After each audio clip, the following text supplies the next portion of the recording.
Welcome to गेजन success point.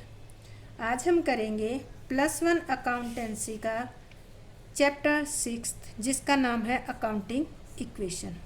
तो accounting equation होती क्या है, सबसे पहले हम इसका मीनिंग करेंगे। तो सबसे पहले हम करेंगे meaning of accounting equation. Accounting equation का अर्थ क्या है? तो अकाउंटिंग इक्वेशन में क्या होता है, प्रत्येक ट्रांजैक्शन के बाद एसेट्स, लायबिलिटी और कैपिटल की अमाउंट में तो चेंज आ जाता है, परंतु अकाउंटिंग इक्वेशन में एसेट्स की अमाउंट हमेशा लायबिलिटी प्लस कैपिटल के समान ही रहती है। तो ये कह रहे हैं कि प्रत्येक लेन देन, कोई भी ट्रांजैक्शन अगर करते हैं तो उससे एसेट्स, लायबिलिटी या कैपिटल इनमें से चेंज आ जाता है। पर अगर इक्वेशन देखते हैं अकाउंटिंग इक्वेशन, तो उसमें हमेशा एसेट्स की अमाउंट हमेशा कैपिटल प्लस लायबिलिटी के इक्वल होती है। तो अकाउंटिंग इक्वेशन होती क्या है? Assets equal to liability plus capital. अब देखो मीनिंग के अकॉर्डिंग, प्रत्येक ट्रांजैक्शन के बाद कोई भी ट्रांजैक्शन होती है तो एसेट्स, लायबिलिटी या कैपिटल इनमें इनकी अमाउंट में तो चेंज आ जाता है, पर अगर इक्वेशन देखेंगे तो इक्वेशन हमेशा एक दूसरे के इक्वल होगी। तो इनमें चेंज आने वाले ट्रांजैक्शन कौन कौन से हो सकते हैं? तो इनमें चेंज आने वाले ट्रांजैक्शन देखो, सबसे पहले एसेट्स। अगर आप कोई एसेट्स खरीदते हो तो आपकी एसेट्स बढ़ जाएगी, अगर बेचते हो तो एसेट्स आपकी कम हो जाएगी। सेकंड होता है लायबिलिटी। लायबिलिटी में क्या होता है, लायबिलिटी अगर आपने लोन ले लिया तो आपके पास लायबिलिटी इंक्रीज होगी। लोन में क्या आया है, आपका कैश आया है, तो एसेट्स बढ़ जाएगी। थर्ड आपका होता है रिवेन्यू। रिवेन्यू क्या होता है, आपकी जो इनकम हुई उससे क्या होगा, इनकम अगर होती है तो उसका फर्क पड़ता है कैपिटल पे। इनकम होने से कैपिटल इंक्रीज हो जाएगी, कैपिटल इंक्रीज होएगी तो क्या इंक्रीज हो जाएगी, आपकी एसेट्स भी। और फोर्थ नंबर पे आता है एक्सपेंसेस। एक्सपेंसेस से क्या होता है, आपकी कैपिटल कम हो जाती है। अगर कैपिटल कम होगी तो एक्सपेंसेस आपने पे किए होंगे एज ए कैश के रूप में या बैंक में अकाउंट में से पे किए होंगे, तो एक तो कैपिटल कम होगी और दूसरा आपकी एसेट्स भी कम हो जाएगी। तो अब इस अकाउंटिंग इक्वेशन को समझने के बाद हमें बैलेंस शीट का परफॉर्मा समझना जरूरी है। अब बैलेंस शीट होती क्या है, वो कब बनाई जाती है? देखो, बैलेंस शीट जो होती है वो साल के एंड में बनाई जाती है और बैलेंस शीट के द्वारा ये शो होता है कि हमारे व्यवसाय की जो है वित्तीय स्थिति वो कैसी है। और ये एक ही दिन का जो बैलेंस है वो एक्यूरेट शो करता है। उसके बाद जैसे ट्रांजैक्शन में से एसेट्स, लायबिलिटी, कैपिटल की अमाउंट चेंज हो जाती है, सेम उसी तरह से बैलेंस शीट भी चेंज हो जाती है। तो इसका परफॉर्मा बनाएंगे एज ऑन, जिस भी तारीख को बनाते हो, एज ऑन दिस डेट। ऐसे मान लेते हैं हम बना रहे हैं 31 मार्च 2019 को, तो वो हम डेट डाल देंगे। तो अब देखो इसमें दो साइड है, एक ये साइड और एक ये साइड है। तो इस साइड को हम कहते हैं बाईं साइड। तो इस साइड लिखी जाती है कैपिटल प्लस लाइबिलिटी और इस साइड लिखी जाती है एसेट्स यानी कि दाईं साइड। ये जो कॉलम है इसमें अमाउंट लिखी जाती है, किसमें, रुपीज में, अमाउंट इन रुपीज। तो ये बैलेंस शीट का परफॉर्मा हो गया। अब एसेट्स में कौन कौन सी एसेट्स हो सकती है? फॉर एग्जाम्पल आप बिजनेस करते हो तो आपके पास कैश है, कैश आएगा इसमें। बैंक में भी पैसे होते हैं, बैंक, फर्नीचर, कुछ एक के नाम लिख कर दिखाती हूँ, बिल्डिंग, यानी कि जो जो आपके पास एसेट्स है सारी एसेट्स यहाँ लिस्ट बनाकर इनके नाम लिख देंगे। ठीक है। लायबिलिटी में क्या होता है? एक तो होती है आपकी कैपिटल। कैपिटल क्या होती है? कैपिटल वो अमाउंट होती है जो बिजनेस के ओनर ने बिजनेस में लगा रखी है। और लायबिलिटी में क्या क्या आता है? लायबिलिटी में एक दो आइटम लेते हैं। क्रेडिटर, क्रेडिटर कौन होते हैं?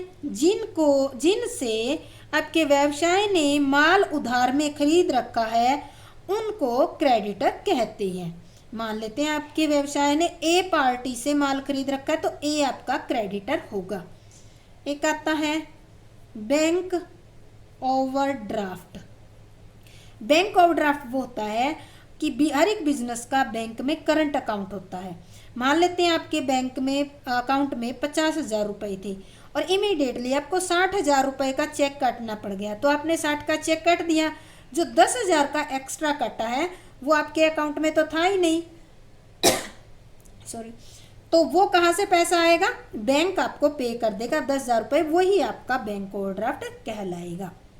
तो इस तरह से इन दोनों का टोटल करेंगे तो इन दोनों का टोटल आपके हमेशा एक दूसरे के बराबर आएगा। यहाँ मैंने 2 लाइन लगाई, इसका मतलब है कि आपका अकाउंट क्लोज हो जाता है। तो इसके बेस में हम अब करेंगे एक इलिस्ट्रेशन। ये मैंने टाइम बचाने के लिए लिख दिया है। अभी आपको इलिस्ट्रेशन दिखा देती हूँ, नोट कर रखा है। ये इलिस्ट्रेशन है, इलिस्ट्रेशन नंबर 1 DK गोयल की बुक का। Gopal started business with cash ₹75,000। ये आप नोट कर लो, इसका दिख रहा है अच्छे तरीके से। तो इसको स्टॉप करके नोट कर लो और अब हम करते हैं इसको डिटेल में। तो सबसे पहला हमारा है गोपाल स्टार्टेड विद कैश। तो सबसे पहले जो ट्रांजैक्शन वो लिखेंगे हम। यहाँ लिखिए सीरियल नंबर, ट्रांजैक्शन, और ये हमारे जो क्वेश्चन पढ़ने से पता चला कि ये इतनी एसेट्स है और ये लायबिलिटी आई और ये कैपिटल। तो पूरा क्वेश्चन पढ़ने से आपको पता चल जाएगा कि एसेट्स में कौन कौन सी आइटम है। ये हमारी एसेट्स थी, किसके इक्वल थी? लायबिलिटी प्लस कैपिटल की। तो हम सबसे पहले लिखते हैं, पूरी ट्रांजैक्शन लिख देना आप। यहाँ पे मैं लिख रही हूँ Gopal started business with cash. कितने रुपए? 75,000 रुपये। अब देखो बिजनेस शुरू करते हो तो आप कैश भी लगा सकते हो, फर्नीचर भी, माल पड़ा वो भी, डेटर नहीं होते स्टार्टिंग में, ध्यान रखना। तो इसने बिजनेस में कितने हजार रुपए लगाए हैं? 75,000। फर्नीचर नहीं लगाया, अगर लगाया होता तो लिख देते। स्टॉक भी नहीं लगाया और डेटर है नहीं, और इक्वल टू लायबिलिटी कुछ नहीं है अभी फिलहाल। और इसके बाद आता है हमारा कैपिटल। किसके रूप में होगी ये? 75,000 कैपिटल होगी। इसके बाद second transaction. Second transaction Gopal purchase furniture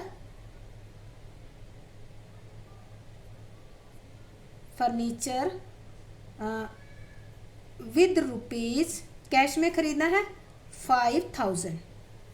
तो 5,000 रुपये लगाकर इसने फर्नीचर खरीदा। फर्नीचर खरीदा है तो अब आपको ये देखना है क्या गया और क्या आया है। 5,000 रुपये आपके चले गए, माइनस, ब्रैकेट का मतलब माइनस होता है। आया क्या आपके बिजनेस में? 5,000 रुपये का फर्नीचर। और पे कोई चेंज नहीं हुआ, हमने एज इट इज लिख दिया। और यहाँ पर हमारा कैपिटल में भी कोई चेंज नहीं हुआ।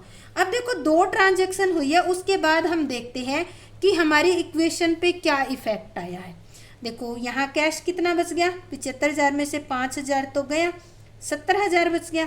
फर्नीचर आपका 5,000 है, स्टॉक कुछ भी नहीं है, डेटर भी कुछ नहीं है, क्रेडिटर यानी कि लाइबिलिटी भी कुछ नहीं है, और कैपिटल भी आपकी सेम 75,000 है। तो आप देखो ये साइड 75,000 टोटल बनता है, इसके इस साइड देखोगे तो 70 5 75, यानी कि हमारी इक्वेशन 2 ट्रांजैक्शन के बाद ठीक है। इसे आपका आंसर चेक भी हो जाएगा, ये साथ के साथ जैसे मैं बता रही हूँ आप वैसे ही सवाल करना आपकी, और इससे टोटल करोगे दोनों साइड का तो आपको पता चल जाएगा कि हमारा क्वेश्चन ठीक चल रहा है। थर्ड कहता है गोपाल परचेज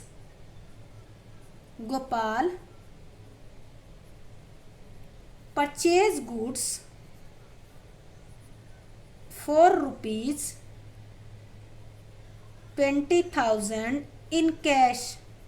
अब देखो ये 20,000 रुपये का माल उधार में खरीदता है, सॉरी कैश में खरीदता है, तो क्या गया और क्या आया, कैश गया, आपने माल खरीदा तब कैश तो बाहर जाएगा, प्लस फर्नीचर पे कोई इफेक्ट नहीं आया। क्या है आपके पास, आपने 20,000 रुपये देकर माल खरीदा है तो आपका स्टॉक में 20,000 का माल आ गया है, इन पे कोई इफेक्ट नहीं पड़ा, तो एज इट इज इनको लिख देंगे, डैश लगा देंगे। अब देखते हैं तीसरी ट्रांजैक्शन के बाद हमारी इक्वेशन पे क्या इफेक्ट आया है। अब आपके पास कैश कितना बच गया, 50 का, फर्नीचर आपका 5 का ही है। अब देखो स्टॉक आपके पास हो गया 20,000 का, डेटर अभी भी कुछ नहीं है, क्रेडिटर भी नहीं है, और कैपिटल कितनी है 75,000। टोटल करते हैं, इस साइड का टोटल हमारा 75,000 आ रहा है, या तो कुछ नहीं है। इस साइड का देखते हैं तो 50 + 5 + 20, तो ये हो गया आपका 75। फोर्थ ट्रांजैक्शन कह रहे गोपाल परचेज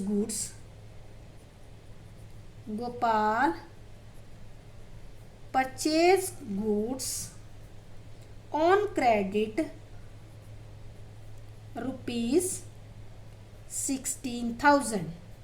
तो अब देखो गोपाल ने 16,000 का माल खरीदा है, ठीक है, और वो किस पे खरीदा है, क्रेडिट पे। जब आप उधार में माल खरीदते हो तो क्या क्रिएट होते हैं आपके, क्रेडिटर। तो हम यहाँ हेडिंग डाल देते हैं, हमारे क्रेडिटर आए हैं, क्रेडिटर। तो क्रेडिटर आपके देखो कैश गया इसमें से नहीं, क्योंकि आपने तो उधार में माल खरीदा है, फर्नीचर पे भी कोई इफेक्ट नहीं आया। माल क्या हो गया आपके पास 16,000 का आ गया गोदाम में, प्लस डेटर पे कोई इफेक्ट नहीं है, क्रेडिटर कितने के हो गए आपके 16,000 के, कैपिटल पे कोई इफेक्ट आया, नो। तो इस ट्रांजैक्शन के बाद हम देखते हैं हमारी इक्वेशन पे क्या इफेक्ट आया। कैश हमारा है 50,000, फर्नीचर हमारा है 5,000। अब देखो स्टॉक कितना हो गया आपका 20 + 16 36,000, डेटर कुछ भी नहीं है, और क्रेडिटर हमारे हो गए 16,000 प्लस ये हमारा हो गया 75,000, ये पहले ही दे रखे हैं। अब इसका टोटल कर दें तो कितना आ गया 16 + 75 कितना हो गया आपका 91,000, और इसका टोटल हम देखते हैं तो कितना हो गया हमारा, हो गया ये भी 50 + 5 55 और प्लस 36 91 हो गया। इसके बाद आती है हमारी फिफ्थ ट्रांजैक्शन, कह रहे goods costing ₹12,000 sold on credit ₹15,000। ये कह रहा है कि 12,000 रुपये का माल आपने 15 में बेच दिया, और किस पे बेचा, उधार में। सबसे पहले तो देखो जब भी आप माल उधार में बेचते हो तो क्या क्रिएट होते हैं आपके, डेटर क्रिएट होते हैं। तो डेटर कितने के क्रिएट हुए, आपने 12 वाला माल कितने में बेचा 15 में, तो डेटर आपके क्रिएट हो गए 15,000 के। माल कितना गया आपके पास से 12,000 का, माल 12,000 का कम हो जाएगा। अब देखो 12 का 15 में बेचा तो 3,000 क्या हो गया आपका प्रॉफिट, ज़्यादा रुपए में बेचा है, तो ये प्रॉफिट कहाँ ऐड होता है, हमेशा कैपिटल के अंदर होता है। अब देखो कैश तो आया नहीं, कोई इफेक्ट नहीं पड़ेगा, फर्नीचर पे भी नहीं पड़ेगा, और स्टॉक हमने क्या कर दिया माइनस हो जाएगा ये, और इस पे लायबिलिटी पे कोई इफेक्ट नहीं पड़ेगा। अब देखते हैं फिफ्थ ट्रांजैक्शन के बाद हमारी इक्वेशन पे क्या इफेक्ट आया है। कैश हमारा 50,000 ये प्लस हमारा फर्नीचर 5,000 है। स्टॉक में माल कितना बचा हुआ है, 36 में से 12 चले जाएंगे तो 24,000 का माल बचा हुआ है। और डेटर कितने हैं आपके, 15,000 के। क्रेडिटर आपके कितने हैं, 16,000 के। प्लस अब ये कितना हो गया, 78,000। कैपिटल इंक्रीज होगी ना प्रॉफिट होने से। इसके बाद आती है सिक्स ट्रांजैक्शन, पेड रेंट ₹1,000। 1,000 रुपये आपने कैश दिया, ये एक्सपेंसेस है। कोई भी एक्सपेंसेस पेड करते हो तो आपका कैश कम हो जाता है और उससे कैपिटल कम हो जाती है। तो हमारा कैश में से 1,000 निकल गया। दूसरा, इससे कैपिटल कम हो जाएगी और किसी पे कोई इफेक्ट नहीं आया है तो हम डैश लगा देंगे इसके अंदर। अब देखते हैं ट्रांजैक्शन, हमारी इक्वेशन चेक करते हैं। यहाँ बचा 49,000 कैश, फर्नीचर हमारा 5,000 का, स्टॉक हमारा 24,000 का, डेटर हमारे 15,000 के, और ये हमारा लायबिलिटी 16,000 की। कैपिटल कितनी बच गई अब आपकी, 77,000 की। तो अब इसको चेक करने के लिए हम क्या करेंगे, एक बैलेंस शीट बनाएंगे। बैलेंस शीट का हम परफॉर्मा बना लेते हैं।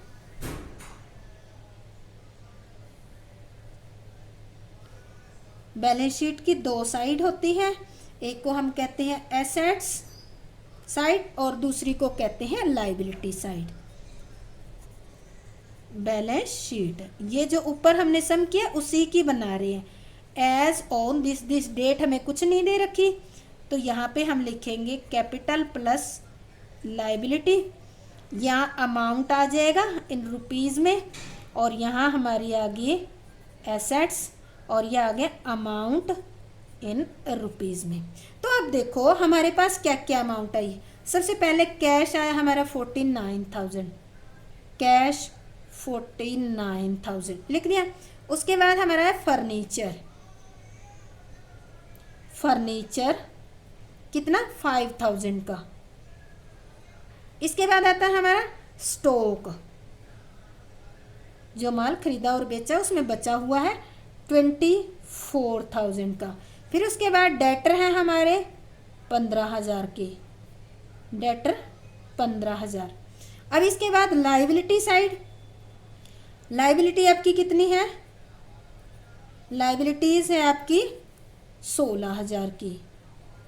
इसके बाद आपकी कैपिटल कितनी है, कैपिटल आपकी है 77,000।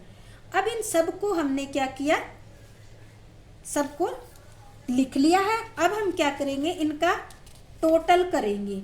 टोटल करेंगे तो ये देखो इसका टोटल कितना आता है 93,000। सेम इसी तरह इसका टोटल करेंगे तो इसका भी हमारा कितना आ रहा है 93,000। तो इस तरह से कोई भी ट्रांजैक्शन होती है उससे एसेट्स कैपिटल प्लस लायबिलिटी की अमाउंट तो चेंज हो जाती है पर इक्वेशन इक्वल रहती है, और एक ट्रांजैक्शन से आपकी बैलेंस शीट का जो टोटल होता है वो भी चेंज हो जाता है। तो स्टूडेंट, अगर आपको ये क्वेश्चन अच्छी ढंग से समझ आ गया है तो लाइक शेयर और सब्सक्राइब कीजिए। मैंने ये टीचिंग का थोड़ा सा नया फॉर्मेट वीडियो का लिया है। अगर आपको ये पसंद आया तो उसके बारे में कमेंट करके ज़रूर बताइए। जय हिंद, जय भारत।